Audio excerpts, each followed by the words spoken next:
Christmas Day, and worshippers at the Cathedral Church of the Advent Anglican Communion are in a joyous mood. They sang and danced.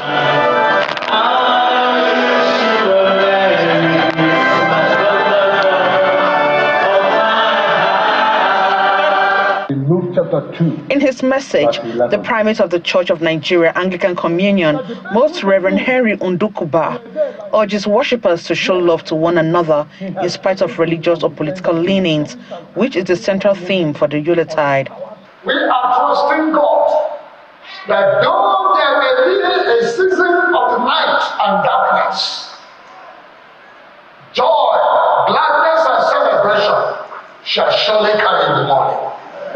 Even in the situation in our nation, Nigeria, we are trusting God that no matter how imperfect the administration of His Excellency Tinubu may be, we want to plead with all Nigerians to join hands. Let us own this country. Let us work together. We have no other home, no other place, no other country than this country. At Our Lady Queen of Nigeria Catholic Pro Cathedral, the worshippers sang hymns and praises to God.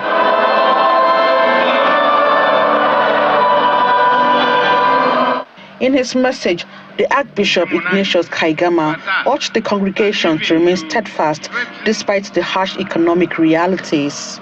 The birth of Jesus is a reminder that there is still hope.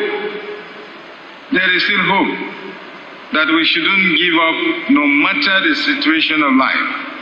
We shouldn't yield to frustration. We shouldn't yield to desperation.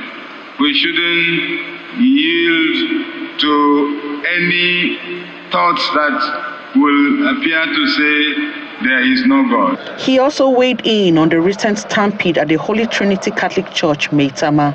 After it had happened, my priest was taken away to be interrogated. The officials of St.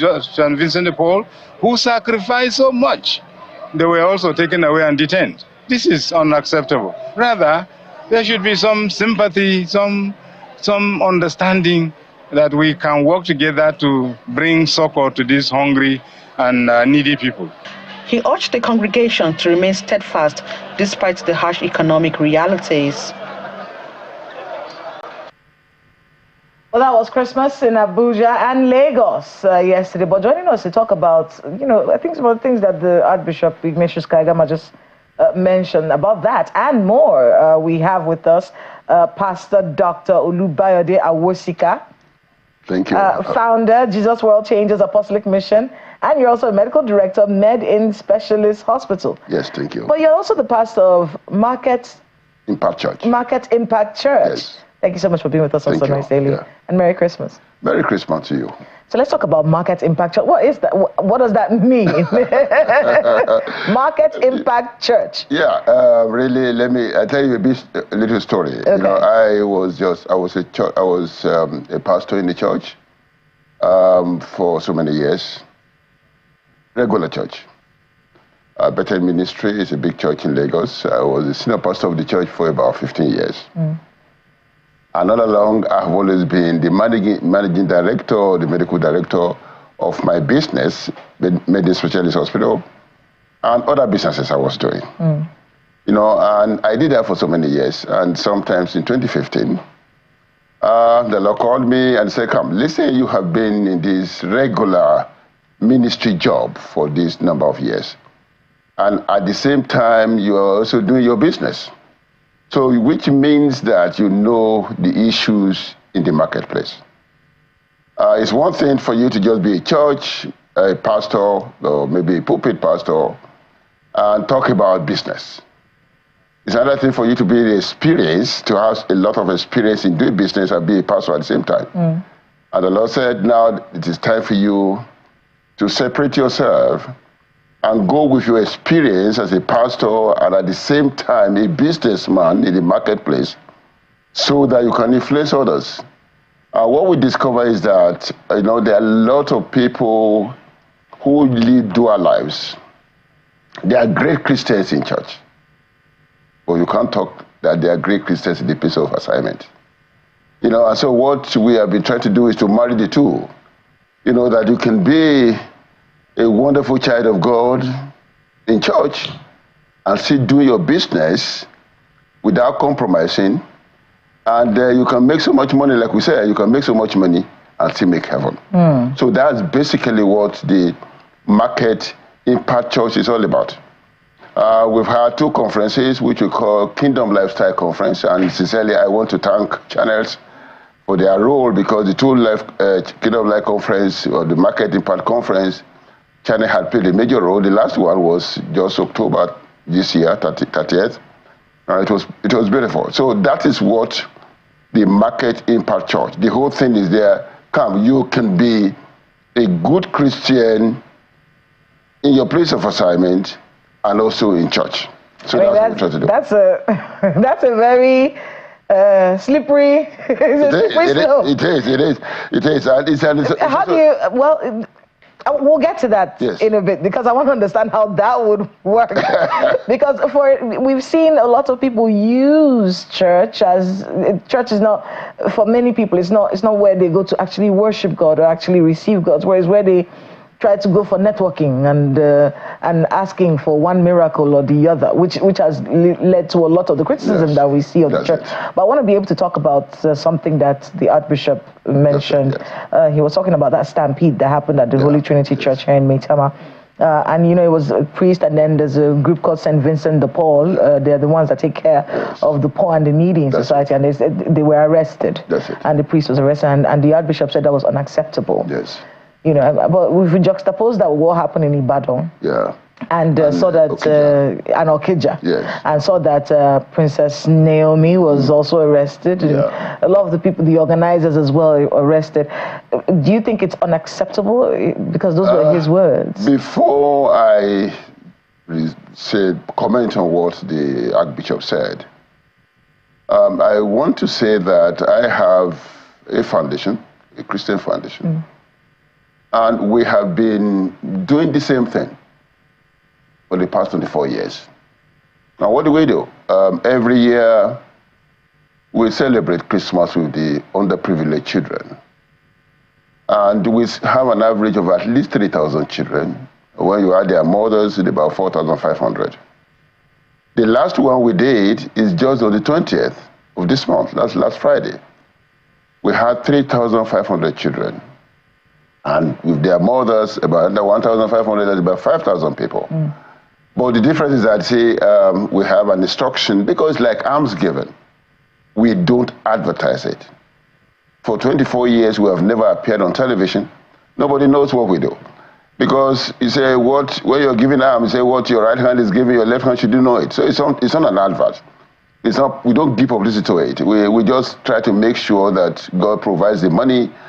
And what we do, we feed the children, we give them all this plaything, they jump on the train and all that. And every child from 0 to 12, we give new clothes for Christmas. Where'd you get them from? You don't advertise it. Is it just members of your church?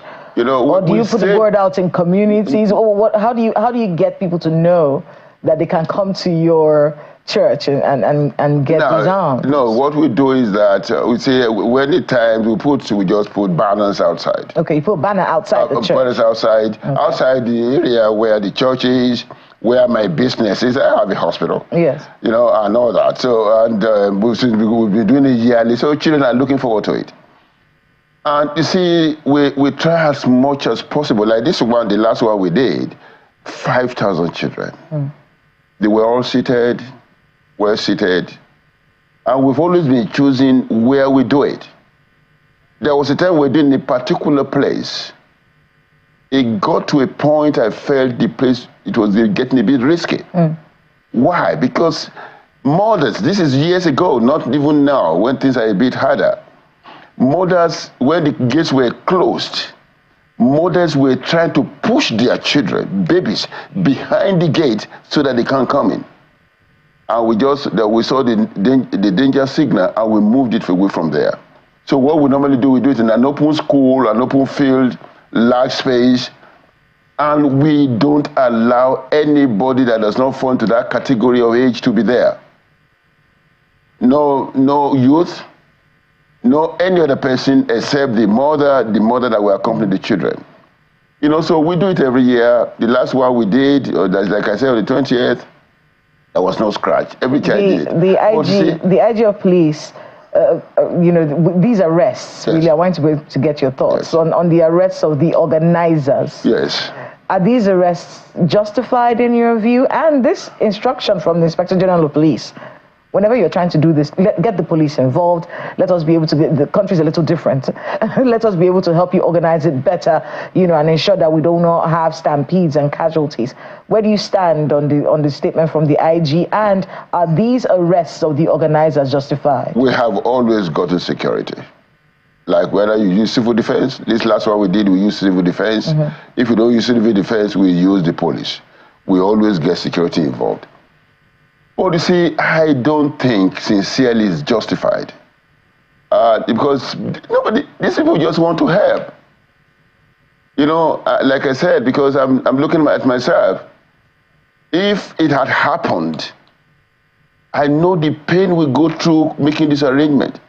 It's not as if the money is there. We sacrifice to get these things fixed for these children. You know, yeah, some mistakes were made, obviously, because I'm sure those that created the people, the problem were not the expected crowd. You know, so, but to just get them arrested and lock them up, I don't think, whether it's justified, I won't say justified, I don't think it's fair. I won't use the word justified because with whatever that meant, I don't think it's fair. I just felt that because what they were trying to do is just to put a smile on the face of people. And that is what Christmas is all about. Mm.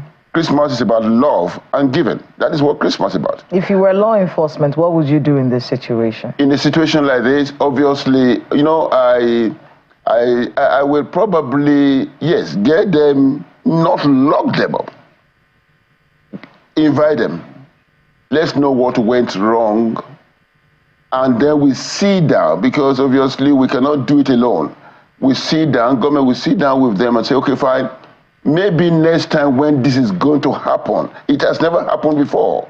Next time when this is going to happen, let us come together, let us know about it, and then we can help you. Mm. But you see, to just to arrest them and go and lock them in a correctional center, you know, I think what is going to happen is that if we are not careful, people are going to run away from doing things like this. Because obviously, you do good, you know, and then you end up in trouble. You know, so I think I think it's just not fair. I believe that the government could have, the best it could have been just to call them, and yeah, something went wrong. We shouldn't allow this to happen anymore. And then, because this is the only way we can learn from our mistakes. We learn from the mistake by reviewing what has gone wrong and make sure it doesn't repeat itself. Let's go back to the market church. Yes. So it's a very interesting dynamic, like I said earlier, yes. You know, getting people to replicate what it is that they hear in God, in God's house, and the way they conduct themselves in God's house, to be able to replicate that in their lives. Because that's one of the criticisms of religious institutions, and it's not just Christianity, yes. Even Islam, Buddhism, whatever religion that you are. For many people, they've decided to jettison religion altogether. Yeah. Because in many ways, you see people who are proponents of these religions living the opposite of those lives.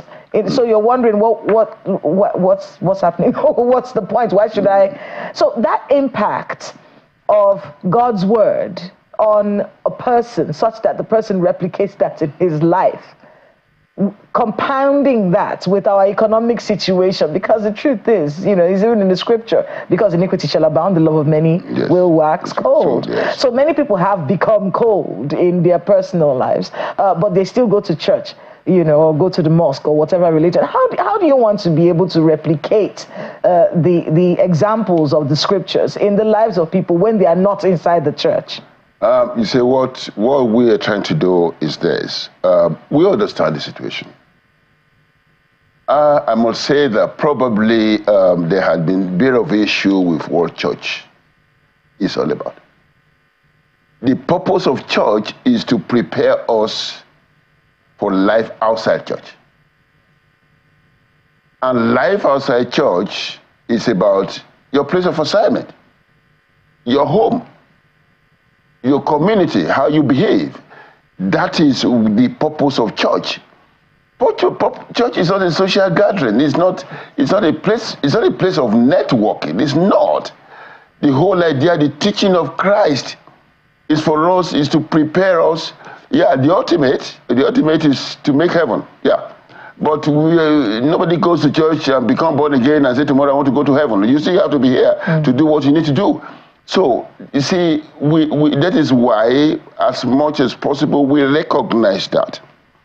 And we look at the business aspect. And we believe that, what are we doing as Christians? What are we doing as leaders in churches? Are we doing enough to help these people in the marketplace? Let's say your place of assignment. Do we understand the problem, the issues they go through in the place of assignment? What can we do? We can do them. We can teach. We can even pray about it. Because that's what church is all about. If you're having difficulties with your business and all that, you get into church. We can pray about it and all that. So there's so much the church. That is why I use my own experience. I said, listen, I have been in church. I've been a pastor. I've been a pastor in a regular church for 25 years. And God called me during 2015 and said, come, I'm going to be 76 now. And says, now, leave that regular church. What have you learned by being in the church, on the pulpit, and still do your business? If you have learned anything at all, can you impart it on others? And that is why then we started the church. It's not a big church. We started a church, and what we have been trying to do is teaching the principle of prosperity. It's only God that can make you to prosper. If you do anything outside the tenets of God, then that is not, you see, there is a good success. The Bible said if there's a good success, it means there will be a bad success. So we emphasize all of that. Why should we have children? Why should we have children in church who comes to church regularly and their business is going to do Yahoo? Then what are we doing? What are we teaching? Why should somebody, a young man that I know yesterday, suddenly bring some funny amount of money to church and I just accept it without asking questions? What do you do? What has changed in your life? So you see, as much as possible, we try to discourage. You see, listen, one of my young sons in the church came, oh, Daddy, I suddenly saw that his lifestyle had changed. And I was curious. And he came, I don't accept things like this all the time. And he says, Daddy, I just brought a dress for you. I say, oh, thank God, God be praised. Even many I've not worn them. But anyway, I'm grateful. So, and I called the resident pastor. I said, please ask the young man to come and see me in my office. And I sat him down. Son, what are you doing? What type of business? I know you. We sent you to school, to the university, to go this part-time university, University of Lagos. And then suddenly you become big, you ride in different cars. What are you doing? Oh, he said he does cryptocurrency. I don't need it. Sincerely, I don't know anything about cryptocurrency. And I said, okay, fine, but I hope you don't do anything outside that. Because if you do anything outside that, and you still come to this church, because you see, God cannot be mocked. That's the thing. So it's on, whatever you give will not be acceptable to God. I was happy, thank you, Daddy, and all that, he left. But he stopped being a regular member of the church. After that conversation? He stopped being a regular member. I've been praying for him, I keep asking for him. But see, these are the little things we need to be doing, in churches. Because obviously, these young ones, they are under a lot of pressure. And anything that can bring money, they will want to do it. I've been a medical doctor for 47 years. I don't have all the money in this world. I'm just comfortable. But okay, I'm good with what I'm doing. So you see, you need to be able to have your example. People need to be able to look at you and say, come, this is a good example. So you see, if there's a sudden change in my lifestyle, or there's a windfall somewhere, if it could be a miracle, but I will let my church know that this is what God had done for me. Because you see, when your source of income is questionable, and you cannot really address it, you can't talk much about it. I tell my children, I say, the way you come and give testimony. Don't tell me one testimony. I went to Abuja, I came back from Abuja. No, I'm not interested in that. What have you gone to do in Abuja? What is the business? What brought this money? Churches need money. But we cannot continue to take any money that comes in and just use it. And listen, if we as leaders of churches, if our lifestyle become extremely extravagant, then why would these children want to? They just want to come. They say, oh, one young pastor. Yesterday was nothing. He was riding a bicycle and suddenly gathered some two people together. And then the next thing, the first thing is to go and get a Mercedes. I mean, and that's a very interesting, it's puzzling in many ways. Yeah, it is. And the reason why it's puzzling is because you have to juxtapose God's, because we do believe in miracles. Yes. So the blessings of God make you rich, right? But they add no sorrow to it. But we can't tell when the sorrow is happening. Yes. But God's blessings make you rich. It's there in the scripture. Yes. So when when a man of God looks rich, owns a private jet, is living, there's the school of thought, and I think I heard that with the pastor that we had on the morning brief earlier. God can bless somebody. That's it.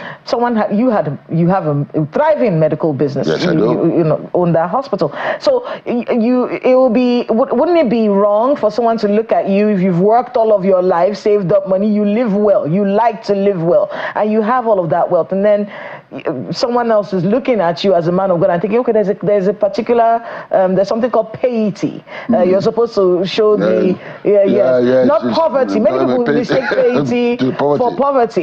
So you're supposed to have the look of piety and be demure in the way you live and pious in the way that you conduct yourself. So that line between extravagance and piousness, if there's such a word, is one that many men of God have not really been able to navigate. And of course, in the midst of that, Pastor, we still have charlatans who have decided to use the church as business. So how do we, as we're trying to change our country, and the role of religious leaders in changing the mindset of the Nigerian, how do you navigate that with this dynamic at the top? No, really, listen, there's nothing basically wrong with a servant of God owning jets, private jets, if they can afford it. There are quite a number of them that have big ministries that have done quite a lot. Just writing books and getting royalties on books, you can imagine millions of money people make from there. And a lot of these servants of God have done quite a lot of that. And again, they also have children that have been blessed and they become a blessing to them. Mm-hmm. So basically, there's nothing basically wrong with that. Let me tell you a story. My late Geo, Apostle Udayemi, was the first person that brought a private jet into ministry. When he brought a private jet, head let loose in Nigeria, what is he going to get a private? What does he want to use it for? Where is he going? It's a show. I was very close to him, extremely close to him. I knew this man never used this private jet for any social thing throughout his lifetime. He died a few years ago. It's either it's on crusade, and he was doing quite a lot of crusade at that time in Kenya. And if you have traveled out of Nigeria, you'll find that getting flight to those of these places is not funny. Some of these places you go is flight once in a week. So he goes for this crusade, he's going to South Africa, he's going to Kenya, he's going to Cameroon. That was what he used it for. He never used it, that I can say it in his lifetime, he never used it for any social gathering. And I know that quite a number of these servants of God that have this use it for the same. Mm-hmm. So there's nothing basically wrong with that. If God had blessed them, they can't do it. They use it to his glory, and they use it for his work. And that is exactly what the servants of God are using. So anyone that condemns them doesn't know what they are doing. But what we're saying is that there are quite a lot of people the charlatans that you call them, who just came to ministry, who don't even know what ministry is all about. And you see them on this Facebook and all sorts of things. They have also spurious miracles, senseless miracles, and people are trooping in there, you know, and they make money from it. And obviously, because you see, many are called, but few are chosen. You know, again, are they really called? Did they call themselves? Who has chosen them? You know, so those are the charlatans. Again, this is what we, maybe the leaders in the ministry, need to do a bit more. But see, me, I believe charity begins at home. Whatever, before you start talking about the charlatans, what are we doing? The little I'm doing in my own little small place is what I'm trying to discuss with you. Every Sunday, there's a Sunday we have dedicated, we call it Marketing Part Sunday. And the essence of that Marketing Part Sunday is simple. We bring people, we bring genuine Christian men and women outside there to come to church and tell us about their experience. Well, we'll continue with that in a bit, but I want to throw this to Ayo. Ayo has a few questions for you. Well, thank you, Kayla. You know, I was actually enjoying the conversation you are having with the Minister of God with you there, Pastor Awosika. You know, because at the end of the day, and I like the perspective you are taking, Pastor Awosika, you're talking more about lifestyle, aligning lifestyle with expectations of society. Now, today is Boxing Day, or as I told Kayla earlier, Unboxing Day. We should be unboxing today, so why we are boxing, I still don't understand well. Maybe that's a conversation for another time. You know, but in terms of, you know, aligning lifestyle with faith,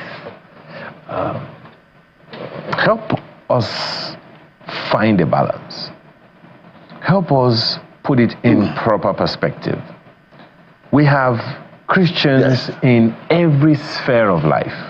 We have faithfuls in every sphere of life, in the government, at the federal level, at the state level, at the private sector level. We have them high up there and mighty. We have them meek and lowly. But it's the balance of faith and lifestyle.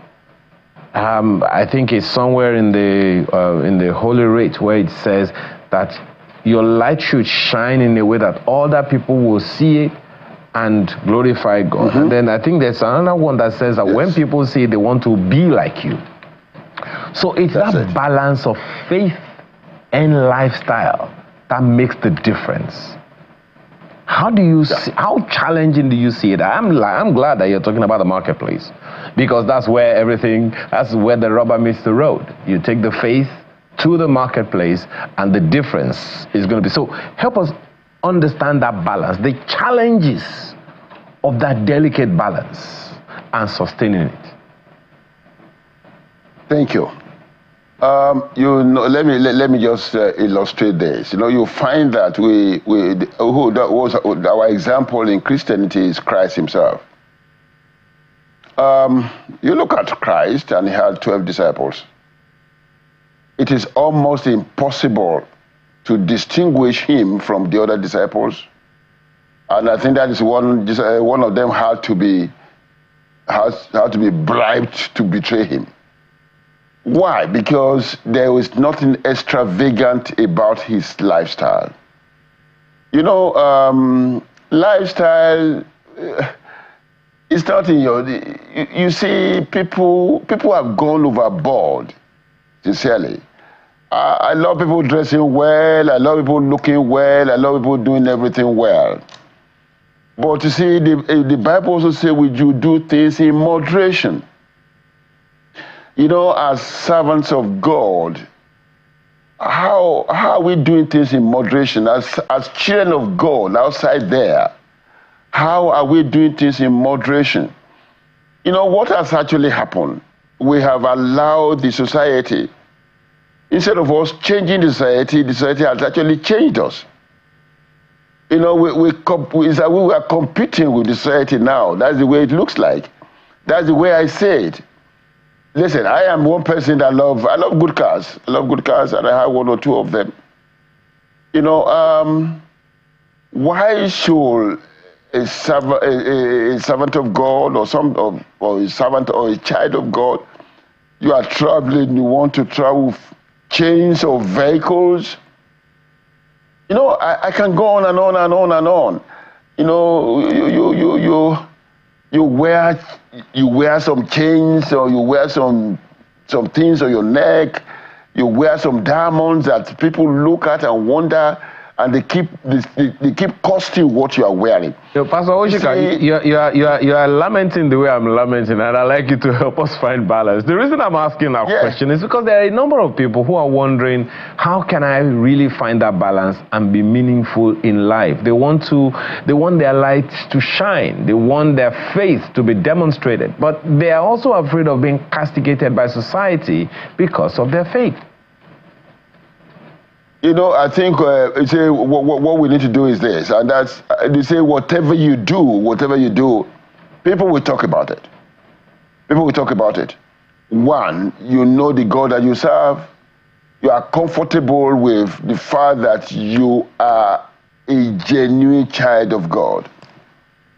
You are comfortable with the fact that every dime you have made, you can account for them.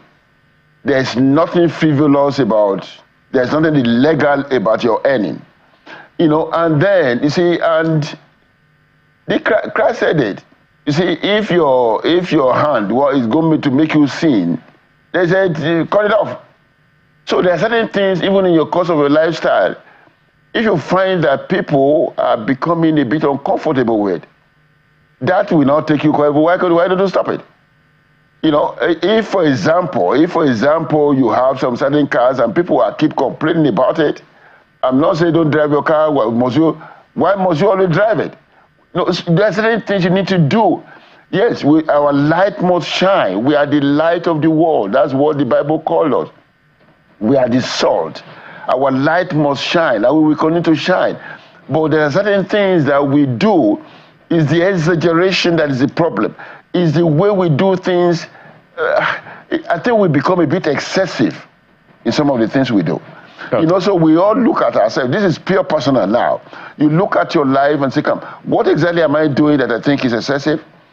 What am I wearing that I think can be a problem, like be an issue to people? If I'm wearing a wristwatch and people see me, all they see is my wristwatch, and they are trying to cost it. Oh, that wristwatch is about $150,000. Wristwatch is for timing.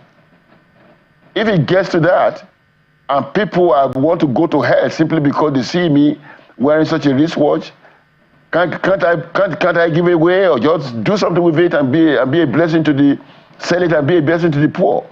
There are so many poor in our society that need help. You know, and again, you see, so we cannot, our lifestyle, we need to moderate it. There are a lot of things we need to do because we cannot allow the society to continue to influence us. We are supposed to influence the society. Okay. Yes. Well, the clergy have also, as you said, and I think Kayla also referenced earlier in an earlier conversation, have, you know, almost always from time to time, people are interested in how things go. You cited Jesus Christ the other time. You also cited the apostles.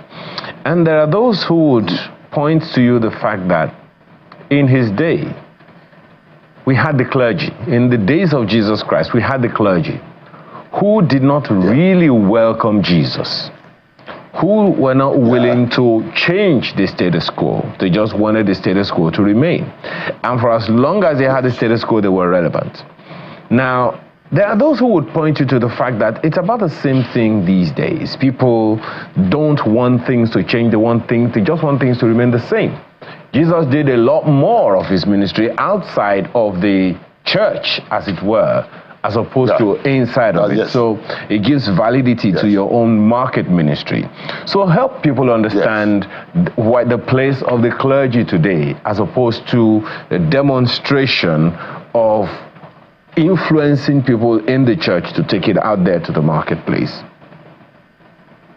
Thank you very much. I think, again, even apart from Christ himself, one of the greatest apostles, Apostle Paul, you know, his own ministry also expanded when he moved out of being on the pulpit. You know, I would not say in the time of Christ, I don't think we have the Sadducees and the Pharisees. I won't call them clergy as of today, sincerely, because every servant of God on the pulpit today are believers in what Christ came to preach. So they are basically different from what we had in the time of Christ, the Pharisees and the Sadducees and all those ones that said that. So they are totally different.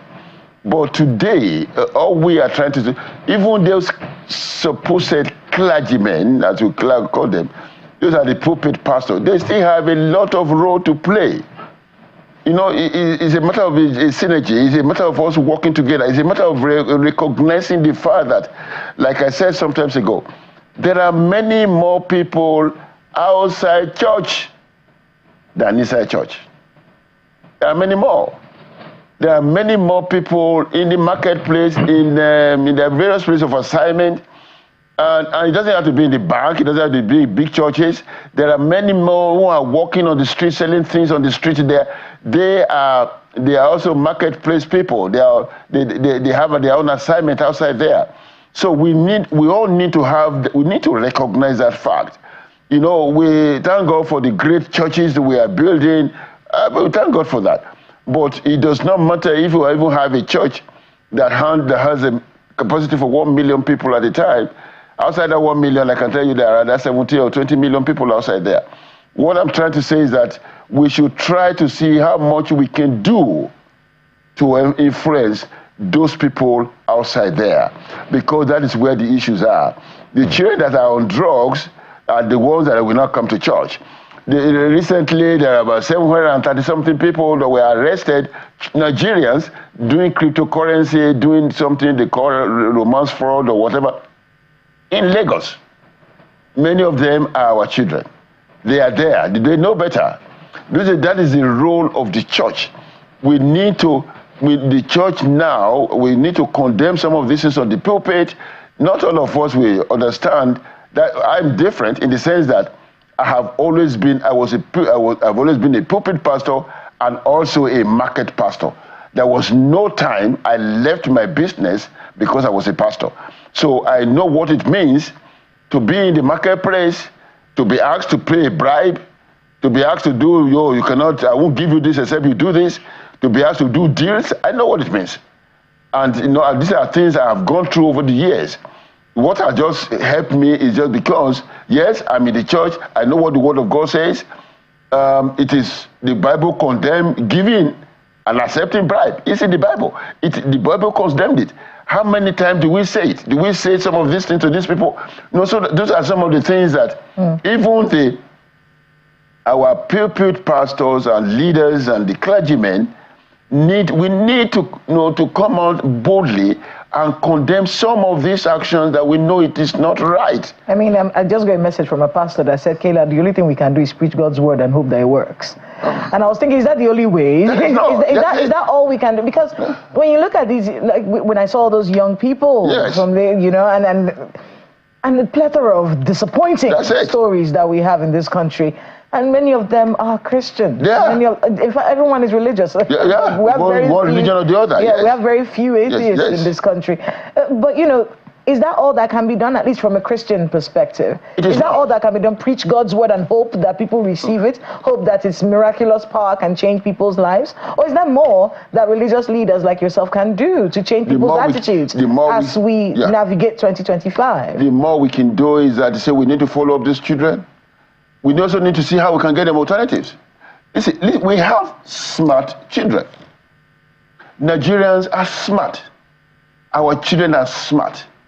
All they needed to do is to just reorientate them to take their smartness in a positive way.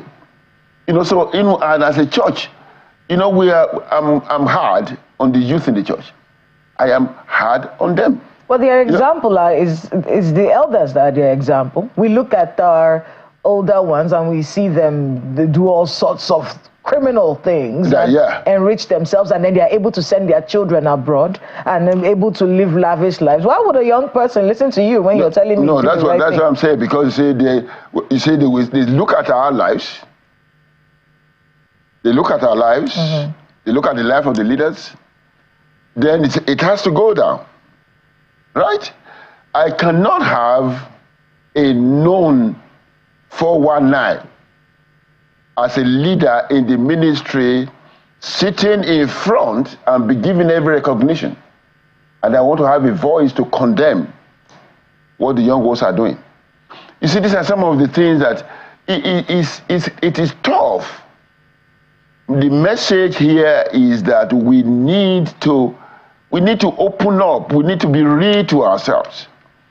You know, I remember when, with the last conference we had, the vice president gave a word, and the vice president said, when people, how many times do we condemn from the pulpit some of the monies that have come to our purse? How many times? We take it, we used to build the mansions. Do we condemn it? Do we even ask the source of the money? You know, so it's everywhere. It's not, I'm just talking about the youth, actually. But you see, it's everywhere, from, like you said, from the very senior, from the elderly, and to the young ones. It's a tough job. It's a very, very tough job. It's not, and it's not, you see, my message is not a popular one. It's not popular because, obviously, these days people are looking for prophets. We say, oh, tomorrow you will be this. We all hear from God. I may not call myself a prophet. I believe in miracles. I'm a medical doctor for 47 years. And when I have very bad case and it has become hopeless, I turn to Christ. There had been a situation when a man was almost giving up. And my other doctors were working on the patient. And all I heard, hold the leg and pray. And I heard the leg of that person, and my doctors were looking at me and what's your God doing here, you know? And I did what I needed to do, and I walked back to my office. And there was a turnaround. And one of the doctors were bold enough to come and say, sir, what do you do? I think you need to do more of this. You know, so you see, we need to do all of that. But the fact of the matter is that these days, there are too many wrong things. I wonder if the number of churches we have in Nigeria, if we don't have it, then what could have been what could have Nigeria turned to? I mean, that is a conversation that we will be having another time.